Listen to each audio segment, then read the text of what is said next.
puede, Señor, levantar y fortalecer las almas debilitadas. Te pedimos, Señor, que tú, conforme a tu cuidado, conforme a tu amor, conforme a tu misericordia y tu poder, obres poderosamente en la vida de nuestros hermanos. En el nombre de Jesús, envía tu palabra para estos tiempos finales. En el nombre de Jesús. Y el pueblo de Dios dice, aleluya, gloria a Dios. Puede sentarse. Hemos sentido en nuestro corazón como desde hace 2 martes que se ha estado compartiendo acerca de los eventos del final. La palabra escatología quiere decir eso, es el estudio de los eventos del final, los eventos que están por venir. No enseñamos los eventos del final o no sentimos el deseo de trasladar solamente un conocimiento para que el pueblo de Dios añada más conocimiento, sino que creemos que si el Antiguo Testamento establece muchas profecías que están teniendo fiel cumplimiento, no solamente en los tiempos pasados, sino que hoy más que nunca creo yo que la profecía bíblica estamos viendo claramente la manera como de una forma exacta, sabiendo que el Espíritu Santo reveló a los santos hombres, como dice Pedro, que fueron inspirados por el Espíritu Santo, y acerca de estas cosas nosotros hemos visto cómo ha tenido la palabra de Dios fiel cumplimiento. Usted recordará que el Señor dijo que ni una tilde ni una jota de su palabra pasarían sin que antes las palabras que Él anunció se cumplirían. Pero una de las cosas importantes también para estudiar los eventos del final es que el Señor le prestó atención en la tierra cuando Él caminó hace 2000 años y habló de los acontecimientos del final. Uno de los ejemplos es el capítulo 24 y 25 de Mateo, el capítulo 13 del Evangelio de Marcos, y usted también puede ver en el capítulo 21 de Lucas. Estos evangelios los llamamos sinópticos, o los estudiosos les llaman sinópticos porque ven a Jesús y su ministerio desde 3 ángulos diferentes. Diríamos desde 4 ángulos, pero en la escatología es interesante ver que solo Mateo, Marcos y Lucas hablan acerca de los eventos del final. Si usted estudia el Evangelio de Juan, usted se dará cuenta que este evangelio, este autor, presenta a Jesús como el Hijo de Dios. Es el evangelio que le hemos llamado cara de águila. ¿Se recuerda usted de aquellos seres especiales del libro de Ezequiel que nos mostraban 4 caras diferentes? Los mismos seres vivientes, que son 4, nos habla a nosotros de la totalidad del ministerio de Jesús, y el Evangelio de Juan nos lo presenta como Hijo de Dios. Es interesante que en el Evangelio de Juan no viene revelación acerca de los tiempos del final, pero sí usted notará que los capítulos finales del Evangelio lo que sí hacen es preparar a la iglesia de todos los tiempos, la iglesia que está por finalizar el tiempo en la tierra. El Evangelio de Juan nos prepara. Si usted chequea el Evangelio de Juan, se dará cuenta que el capítulo 13 nos habla de un hombre que quiso dar ejemplo en todo. Y dio ejemplo de humildad en su ministerio, siendo el Dios hombre, al lavar los pies de sus discípulos. Y les dijo todavía, así como yo lo hice siendo su maestro, háganlo ustedes los unos con los otros. En el capítulo 14, 15 y 16 nos habla del ministerio tremendo que el Espíritu Santo iba a desarrollar y lleva desarrollando en la iglesia por 2000 años. El capítulo 17 de Juan nos muestra a nosotros esa comunión tan íntima que en el Monte de los Olivos el Señor tuvo con el Padre, donde nos dice que Él ya no está en la tierra, sino que está como en un estado de exaltación, preparándose para ir a la cruz, hablándonos a nosotros en todo ese recorrido, el Evangelio de Juan, de cosas que también el cuerpo místico de Cristo, es decir, nosotros los que hemos sido lavados por la sangre preciosa del Cordero, también vamos a pasar. También nos habla de una manera muy especial acerca del Getsemaní. Y usted puede llegar hasta el último capítulo del Evangelio de Juan, donde nosotros incluso vemos la negación de los Pedros, que también creemos que en los tiempos finales va a haber negación de los Pedros. Vemos la traición de Judas. Creo yo que también el cuerpo místico del Señor, va a experimentar en los tiempos finales la negación también de los, o mejor dicho, la traición de los Judas. Pero también habrá mucha gente que empezará en los tiempos finales, como aquel Tomás, a dudar.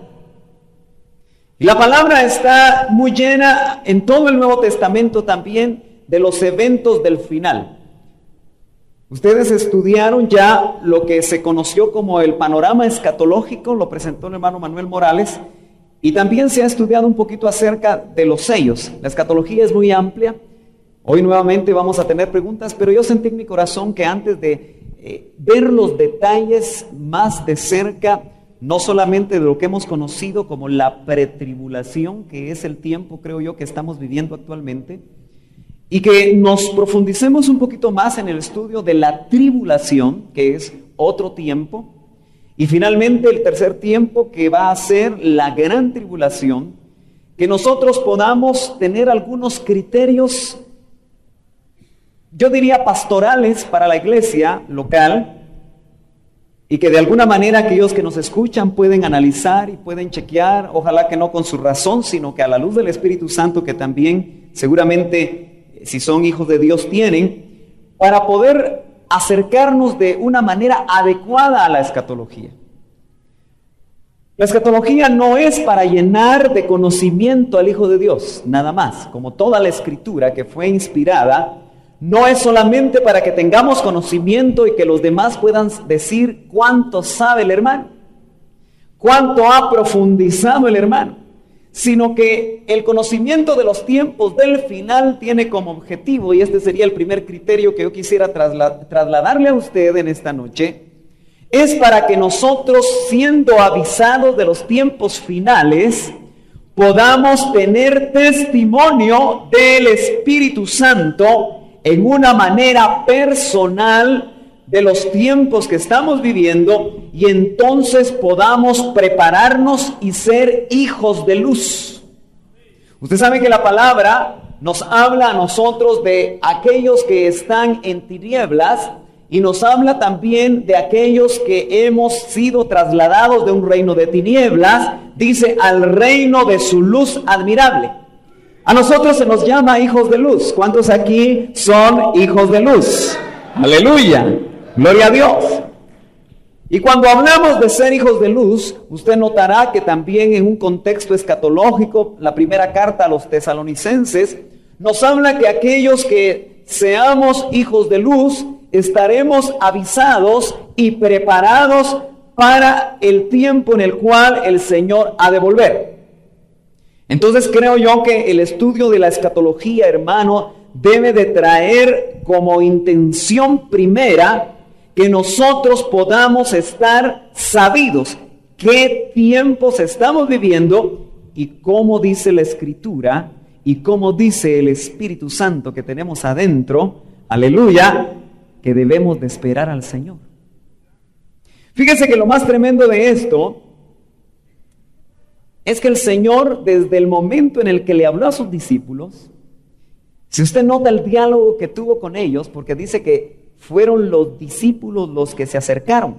¿Nota usted eso ahí en el verso que leímos? Dice que los discípulos se le acercaron en privado. Eso quiere decir que el discípulo es el que está interesado de conocer más de cerca todos los detalles de la revelación para sus vidas. Amén. El discípulo es el que dedica un poco más de tiempo para poder conocer el mensaje de Dios más profundo para su vida.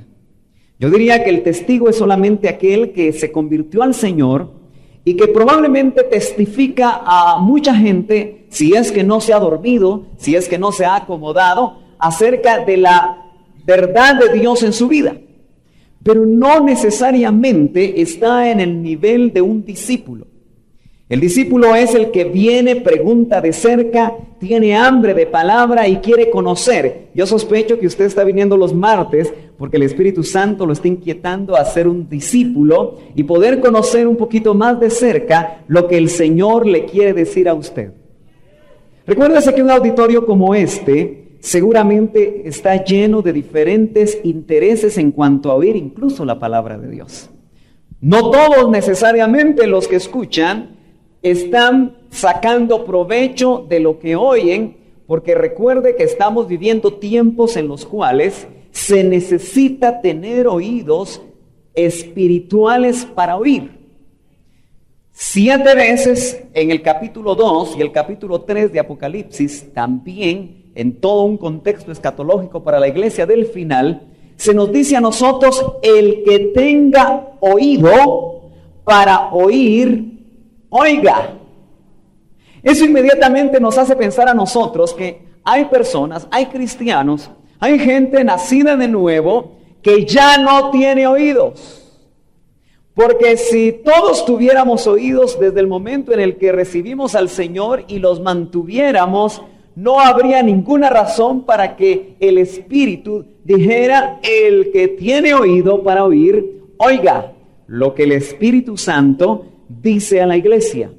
Ojalá que usted, a través de el estudio de la palabra, a través de estos días en los cuales el Señor nos va a estar hablando, usted pueda poner a prueba su oído espiritual, si tiene oído espiritual. Ahora, ese oído espiritual va a estar canalizado a que la palabra nos hable a nosotros acerca de lo que usted y yo debemos hacer. Recuerde entonces que una de las primeras cosas que yo le quiero trasladar a usted es que el estudio de los eventos del final es para que nosotros nos ubiquemos en el reloj de Dios. ¿Cuántos saben que el Señor tiene un reloj? ¿Sí? Ese reloj empezó a caminar desde que Él ascendió. Y todo lo que Él transmitió a sus discípulos ha venido cumpliéndose de alguna forma. Y nosotros tenemos que saber que yo creo que los minutos están llegando a su justo momento. Y será probable que en el reloj de Dios, aunque usted sabe que un día es como 1000 años para Él. Amén. Eso, imagínense ustedes si hiciéramos un poquito de matemáticas y un día de 24 horas dice que es equivalente a 1000 años. ¿Cuántos días o años será equivalente un segundo en el reloj de Dios? Así que esto es interesante porque otro de los criterios importantes que yo le quiero trasladar a usted acerca de esto, yo quisiera poner como un marco de referencia al estudio de los eventos del final. Si no ponemos un marco de referencia, yo le quiero decir que lamentablemente el estudio escatológico se ha utilizado muchas veces solamente para llenar de conocimiento a las personas. Y las personas le saben a usted enseñar sobre la parucía, sobre la epifanía, le saben enseñar a usted sobre los 7 sellos, le logran dividir muy bien lo que son los tiempos pretribulacionarios, la tribulación, la gran tribulación, el milenio, el juicio del gran trono blanco, el reino eterno. Y probablemente manejan muy bien todos estos temas y todas estas enseñanzas, pero cuando uno empieza a ver la vida que cada uno puede estar llevando, pareciera que el conocimiento no le está aprovechando. La profecía bíblica, los eventos del final, han llenado por siglos los libros que los hombres de Dios han escrito con diferentes tesis, con diferentes interpretaciones, y han hecho diferentes escuelas escatológicas, de tal manera que usted puede encontrar para todos los gustos y para todas las interpretaciones una escuela diferente. Y yo creo que nosotros necesitamos saber que seguramente la palabra de Dios tiene una interpretación. Sin embargo, decía el hermano Otto, que nos bendijo tanto en su ministerio, y yo quiero recordarle por un momento esta enseñanza, que ningún hombre, oiga por favor, ningún hombre tiene toda la verdad.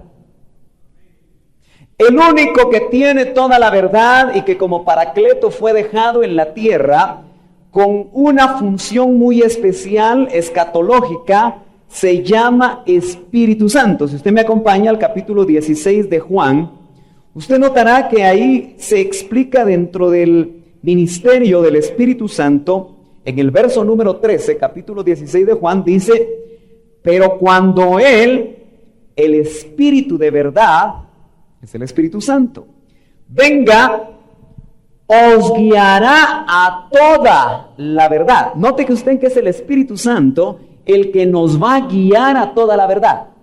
Ahora, si nosotros unimos esto con el hecho de que no hay en la tierra un solo hombre, un solo ministro, que pueda tener toda la interpretación de la palabra, específicamente ahora que estamos estudiando escatológica. No hay. Es interesante que es el Espíritu Santo el que, según dice este verso, porque no hablará por su propia cuenta, ni siquiera Él, que es Dios. Así que los hombres no deberíamos de hablar por nuestra propia cuenta, sino que deberíamos estar siendo guiados por el Maestro infalible Espíritu Santo en la interpretación de su palabra, sino que hablará todo lo que oiga y os hará saber. Oiga, os hará saber. ¿Ya siguió leyendo lo que dice ahí? Lo que habrá de venir. Léalo. Dice que es el Espíritu Santo el que nos va a hacer saber lo que habrá de venir. Muy bien, el Espíritu Santo tiene 2000 años de estar en la tierra. Desde el Pentecostés inauguró su ministerio en la tierra de una manera directa sobre la iglesia. Ya no iba a estar sobre los ungidos del Señor como lo hizo en el Antiguo Testamento, sino que ahora, de acuerdo a la promesa dada en el capítulo 14 de Juan, dice que iba a estar en. Eso no se conocía. Por eso el Espíritu Santo está en usted, dentro de usted. Lo dice la Escritura y Él es el que da testimonio que somos nosotros hijos de Dios. Él está dentro de usted, Él está dentro de mí. Y eso es lo maravilloso cuando nosotros exponemos la palabra, porque ese Espíritu Santo que está dentro de nosotros y nos da testimonio, también nos da testimonio acerca de que la palabra que estamos oyendo es así. Y si no es así, también nos da testimonio. Aleluya. Y entonces nosotros también escudriñamos y somos como aquellos bereanos que eran nobles para saber si lo que Pablo, el perito arquitecto de la iglesia, decía era así. Usted debe ser como los de Berea. Yo no me canso de decirle, no se trague todo. Amén. Sino que el Espíritu Santo que está dentro de usted, que le dé testimonio a su espíritu acerca de las verdades de Dios. Entonces note usted que el Espíritu Santo en esos 2000 años ha venido revelando su palabra. Eso le llamamos revelación progresiva. Tal vez la frase usted no la va a recordar, pero me interesa que el concepto lo pueda usted asimilar en esta noche. ¿Qué es la revelación progresiva? Bueno, una manera muy fácil es de verla en un ejemplo que daba este ministro muy amado nuestro, que nos cubrió por tanto tiempo, también daba este ejemplo. Yo no me canso de usarlo. No le digo que es mío porque no es mío. Usted sabe que ese ejemplo no es mío. Pero la revelación progresiva acerca de los eventos del porvenir, porque nos estamos metiendo en este contexto, es como cuando usted, por ejemplo, entra a un cuarto a las 6 de la mañana. Cuando usted ha entrado a un cuarto a las 6 de la mañana, usted sabe que está amaneciendo, ¿no es cierto? ¿Cómo es la luz en el amanecer? Un poco tenue, ¿no? Nublado en estos tiempos de invierno. Entonces usted entra a un cuarto que al estar cerrada la puerta está oscuro. Pero cuando usted abre la puerta y si de alguna forma mueve un poquito la cortina de la ventana, usted va a ver que es cierto, hay luz, pero es una luz tenue. Y seguramente a la luz tenue de las 6 de la mañana, usted va a ver una cama, pero de repente va a ver también un bulto negro ahí, que tal vez es la mesa de noche. Pero sobre la mesa de noche usted no va a estar muy seguro qué hay encima de la mesa de noche. ¿Será que hay una fotografía? ¿Será que hay una lámpara? ¿Será que hay un vaso de la agüita que usted toma en las noches? Ojalá que no deje vasos de agua usted, ¿verdad? Como lo hacía en el mundo, ¿verdad? Pero usted no va a entender todos los detalles de la habitación. No sabe si está ahí la silla o si la sacó en la noche su esposa. Usted ve en esa habitación, a la luz de las 6 de la mañana, ve rasgos que no logra describir correctamente. Pero ¿qué sucede cuando la luz del sol empieza a levantarse del horizonte en el oriente? Se va levantando, ya son las 9 de la mañana. Usted sabe que a las 9 de la mañana va a haber cosas un poquito más claras. Pero la luz en el cenit, que es el sol, a las 12 del día, es el momento en el que usted tiene la totalidad de la luz. Entonces, en la revelación progresiva, yo creo que el Señor ha venido por el Espíritu, que es el Maestro infalible. Se llama Espíritu Santo. No hay ningún hombre, ni ha habido, salvo Jesucristo, como perfecto hombre y perfecto Dios. Pero dejando de lado al Señor, no ha habido ningún ministro que en 2000 años podamos decir que es infalible. Usted sabe que hay algunos que creen dentro de su religión que tienen un maestro infalible. Pero nosotros creemos lo que la palabra nos dice, y la palabra nos dice que el maestro por excelencia, que no se equivoca, se llama Espíritu Santo y es Dios. Pero a través de todas las edades de la iglesia, se han recibido diferentes revelaciones de parte del Espíritu para poder conocer la palabra profética. De tal manera que probablemente lo que recibieron en el primer siglo, segundo siglo, tercer siglo, forma parte de toda la verdad, pero no está completa. Y así a través de la historia Dios ha venido levantando. Nosotros ahora sabemos que el Señor no ha dejado de cubrir a la iglesia con 5 ministerios. Y dice Efesios capítulo 2 y verso 20, que son los apóstoles y los profetas sobre los cuales está cimentada la iglesia. Dice sobre el cimiento de apóstoles y profetas. Claro, nosotros sabemos que la piedra angular para la iglesia y la cabeza de la iglesia, dice la Biblia, que es Cristo. Pero el fundamento dentro de lo que es la iglesia son apóstoles y profetas. Y nosotros sabemos que Dios no ha dejado en 2000 años de siempre tener ministerios apostólicos que reciben revelación doctrinal. Yo diría parte de todo el panorama de lo que Dios ha querido revelar. Y en estos tiempos finales nosotros también fuimos bendecidos a través de un ministerio apostólico. Usted sabe que hace 20, 25 años un ministerio apostólico que tenía revelación de Dios era criticado, era atacado, y muchas veces lo que recibía de Dios se veía como una herejía. Hoy en día, pues no solamente se reconocen los 5 ministerios en la mayoría de lo que es la iglesia del Señor, sino que también hay muchos apóstoles. Lo que falta saber es si hay señales en ellos que verdaderamente nos puedan guiar a nosotros a un ministerio genuino. Pero todo esto es para decirle a usted que la revelación progresiva hace que la escatología o el estudio de la escatología, usted y yo no tenemos que ser dogmáticos. Todo esto lo he dicho para que sentar otro criterio pastoral para el estudio de la escatología. ¿Qué quiere decir no ser dogmático? ¿Qué es un dogma?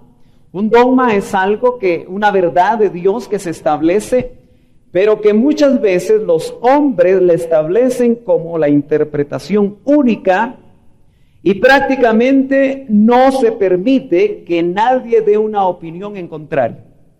En la escatología no es conveniente ser dogmático. ¿Me está entendiendo? Porque la misma revelación progresiva va a hacer que en el cuarto lo que usted dijo que era lámpara, cuando tiene más luz de parte del Espíritu, según los tiempos finales. Ahora yo le quiero dar un verso a usted, donde voy a probar que este estudio de la palabra del Señor en relación a los tiempos del fin tiene tiempos marcados de revelación mayor según lo que Dios estableció en su reloj.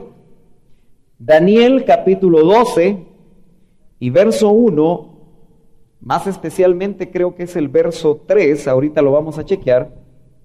Sí, verso 4. Apunte usted esto es un estudio, vamos a dar lugar a preguntas, Pero vale la pena que usted note que mucha de la profecía bíblica estuvo sellada.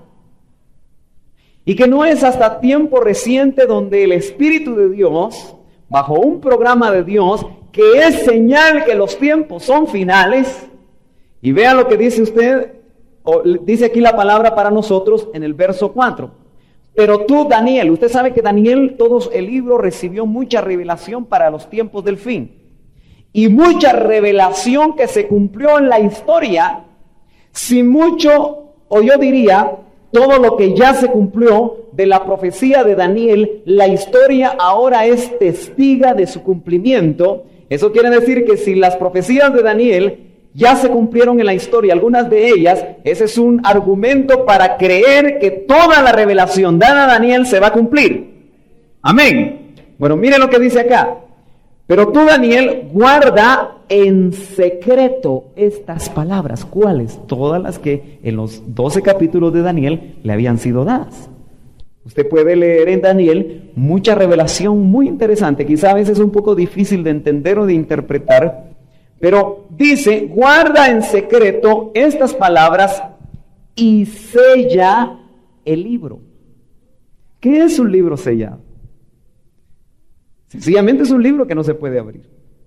De hecho, nosotros vemos que los mismos 7 sellos de los que vemos nosotros ya en los primeros capítulos de Apocalipsis, lo que el Señor va a hacer, y es el único, Juan no encontraba a uno que fuera lo suficientemente preparado de parte de Dios para abrir los sellos, y fue el Cordero, el león y el Cordero, el que pudo abrir esos 7 sellos. Eso significa que no se podía leer el libro y las verdades contenidas para Daniel fueron selladas. ¿Me está siguiendo? Recuérdense que estamos poniendo un marco de referencia. Amén. Gloria a Dios. Entonces note usted que dice, sella el libro hasta ¿cuándo? El tiempo del fin. Mire qué interesante. Eso quiere decir que por lo menos la revelación de los tiempos del final, dada a Daniel, iba a pasar siglos antes de tener suficiente revelación de lo que le fue escrito a Daniel. Pero nos ponen a nosotros una señal. Dice, en ese tiempo muchos correrán de aquí para allá y el conocimiento aumentará. Hay versiones que dice y la ciencia aumentará. Bueno, yo no quiero hacer mucha relación o mucho detenerme demasiado en este puntito, pero sí le quiero decir que es en este siglo, o mejor dicho el siglo XX y ya buena parte del siglo XXI, donde podemos nosotros irnos unos 70, 60, quizás 50 años atrás y darnos cuenta que la ciencia aumentó en una forma exponencial. Nunca como los últimos 60 o 70 años el conocimiento ha explotado en el hombre, en la tierra, de una manera tan descomunal como ahora. Y eso yo no le tengo que hablar porque las noticias que usted oye, lee todos los días, le indican el nivel de conocimiento. Usted sabe que ya están a punto de hacer robots bioelectrónicos. Eso quiere decir que están intentando ya poner los suficientes chips electrónicos en un robot que pueda parecerse a un hombre. Ya están caminando fuertemente. Tal vez en 10 años ya no van a ser películas de ciencia ficción el que haya personajes que parezcan hombres y que tengan implantes de... ¿Sabe usted que hay piel artificial ya? Ha aumentado de tal manera el conocimiento que entonces nosotros podemos notar que este libro de Daniel recién empezó a ser quitado el sello, porque fue sellado para los tiempos del fin, tal vez 40, 50 años atrás. Y por eso nos hemos dado cuenta que el Señor ha traído por el Espíritu, según su reloj, mayor revelación a la iglesia del Señor. Por eso creemos que hoy estamos mucho más cerca nosotros de entender los detalles que tienen que ver con los eventos del final. ¿Sabe por qué es importante ver esto y tener testimonio del Espíritu? Porque usted, hermano, fue enseñado por muchos años, espero yo que de parte del Espíritu, para que el Espíritu le siga dando testimonio acerca de estos eventos del final. Sin embargo, el tiempo sigue caminando, llegamos al final del siglo XX, muchos esperaban de alguna forma que el 31 de diciembre del año pasado el fin del mundo viniera. Sin embargo, estamos ya en el mes de junio del año 2000 y todavía nosotros vemos que las promesas del Señor, aunque no se han cumplido, hermano, usted y yo creo que tenemos testimonio que han de cumplirse y que por lo tanto la iglesia del Señor tiene que estar preparada. Gloria a Dios. Hemos dicho entonces que la escatología nos va a ayudar a nosotros a conocer el tiempo y la preparación que nosotros debemos tener. Pero no es solamente un conocimiento, sino que la escatología a nosotros nos debe de trasladar el conocimiento que el Espíritu nos quiere trasladar. No podemos ser dogmáticos en los eventos del final, por lo que ya explicamos. Pero algo más importante es que la escatología a nosotros nos habla de la iglesia. Y cuando nos habla de la iglesia, usted y yo tenemos que empezar a recordar, aunque quizá lo tenemos aquí, tenemos que tenerlo en nuestro corazón, que cuando la Biblia nos habla a nosotros y la escatología misma nos habla de la iglesia, vemos en muchos pasajes que vamos a ir viendo con detenimiento en los martes que vienen, una diferencia clara entre lo que es el cuerpo de Cristo y lo que es la novia. Quizá en ese momento haya personas que nos escuchen que puedan pensar, bueno, ¿y de qué están hablando en este momento? Pero yo creo que usted y yo recordamos muy bien aquella figura del primer Adán. Es muy importante que estas cosas nosotros las vayamos recordando en nuestro corazón. ¿Se recuerda usted que cuando al primer Adán Dios le iba a hacer esposa?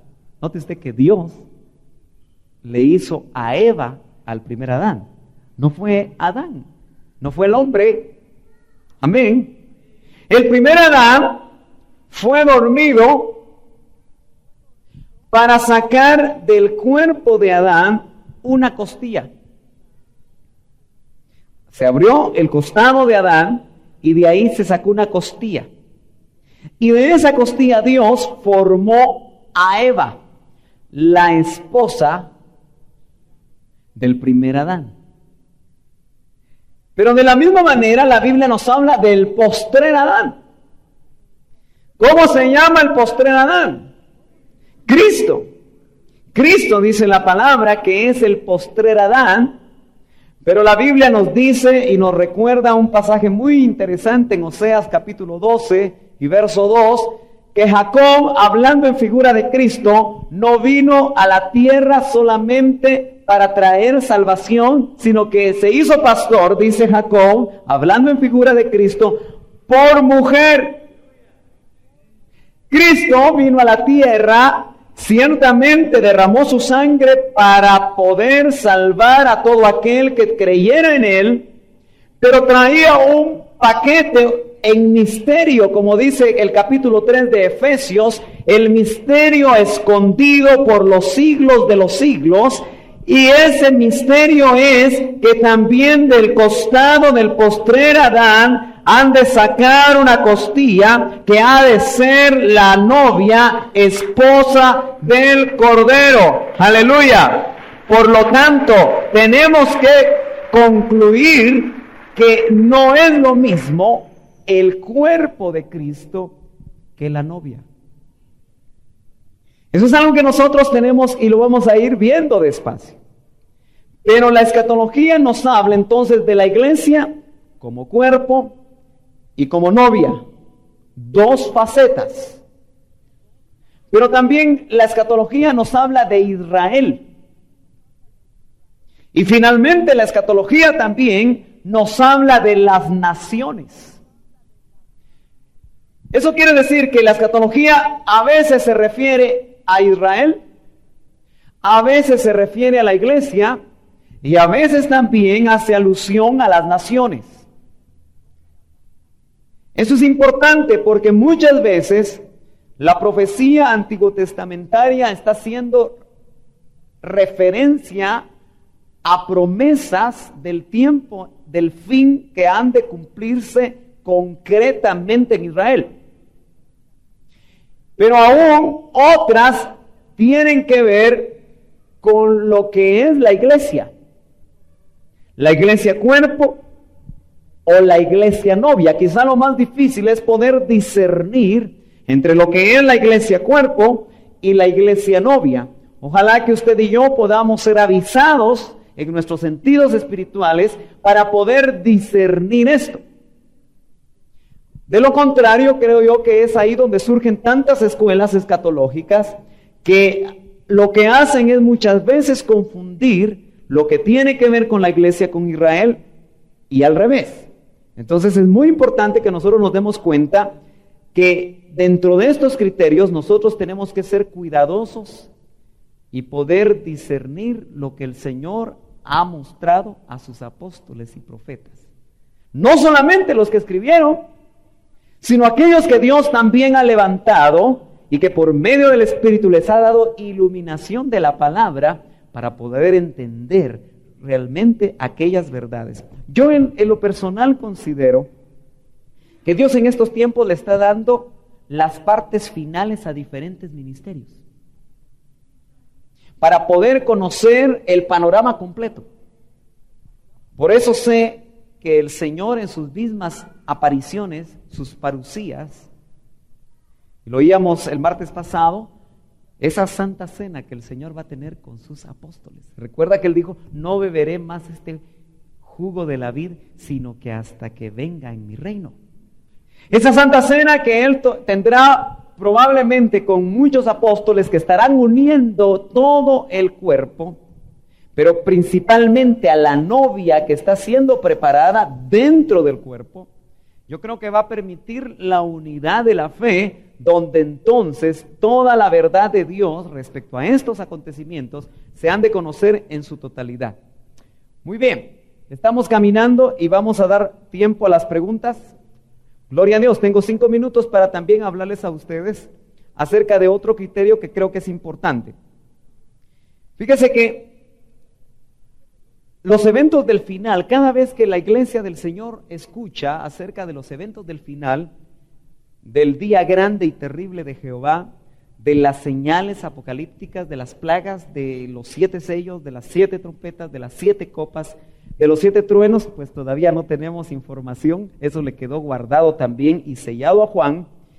Pero muchas veces lo que sucede es que dentro del pueblo del Señor se produce temor.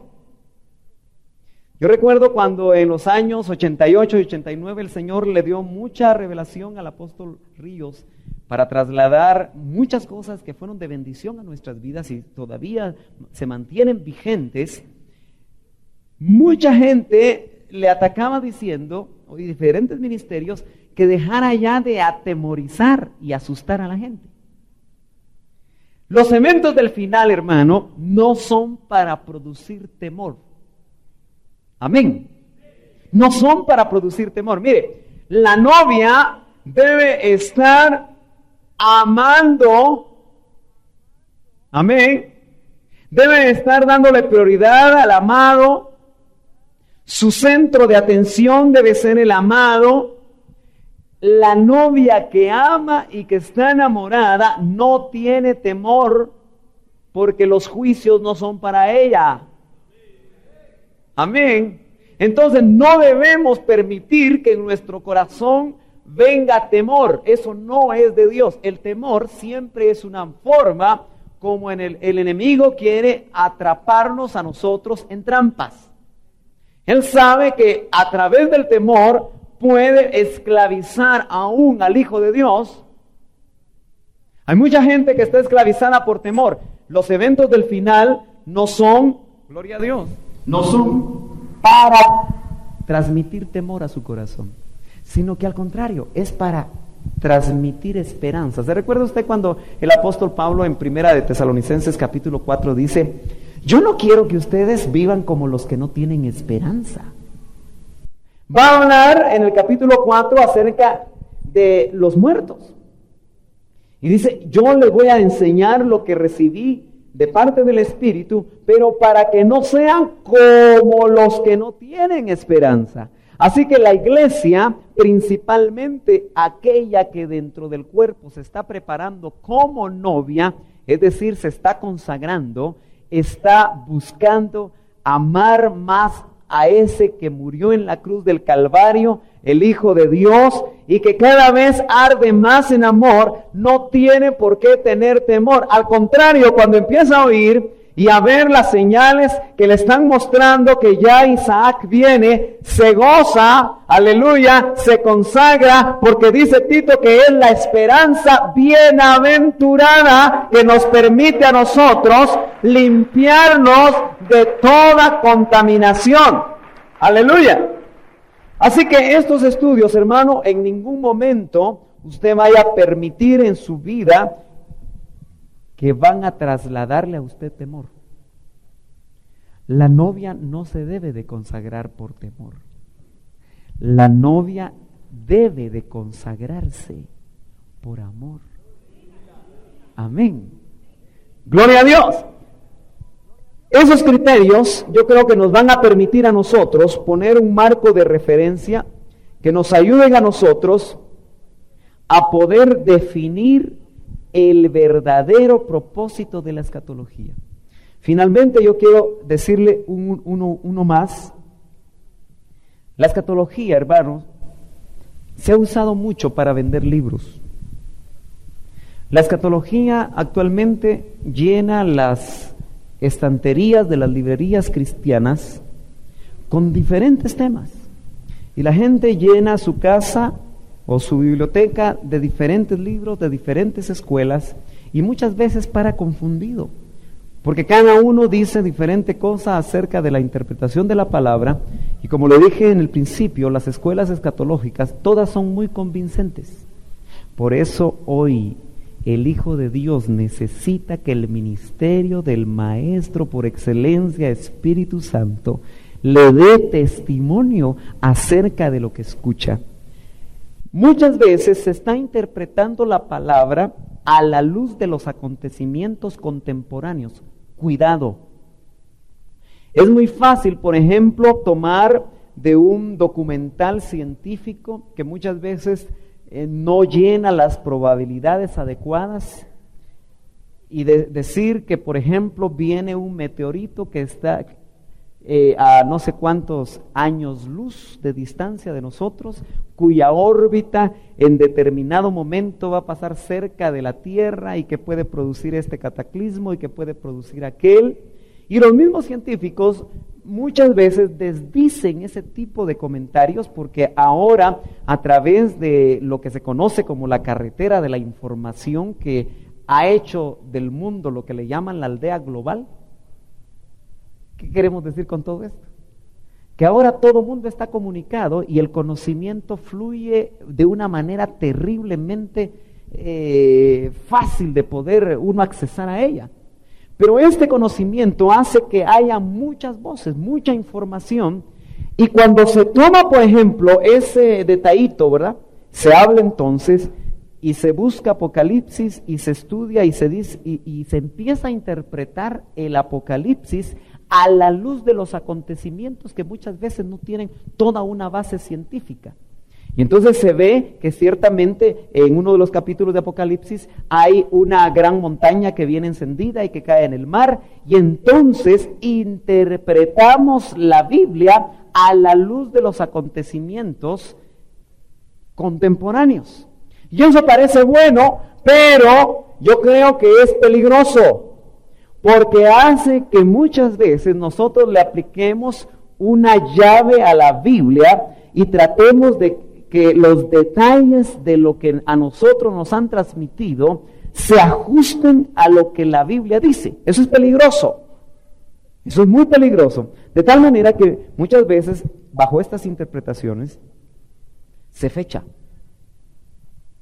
Un criterio muy importante de escatología es que dice, y sigue diciendo la palabra, que del día y la hora nadie sabe, ni el Hijo, sino que el Padre que está en los cielos. Por lo tanto, podemos recordar que un criterio importante es que el que fecha se equivoca. El 88 fue un año donde definió el error garrafal de un ministro que estableció que en ese año venía el Señor. En el 96 se escribió otro libro que también el Señor venía en el 96. Y sin embargo no vino. Por eso el que fecha se equivoca y el que trata de buscar interpretaciones de los tiempos del final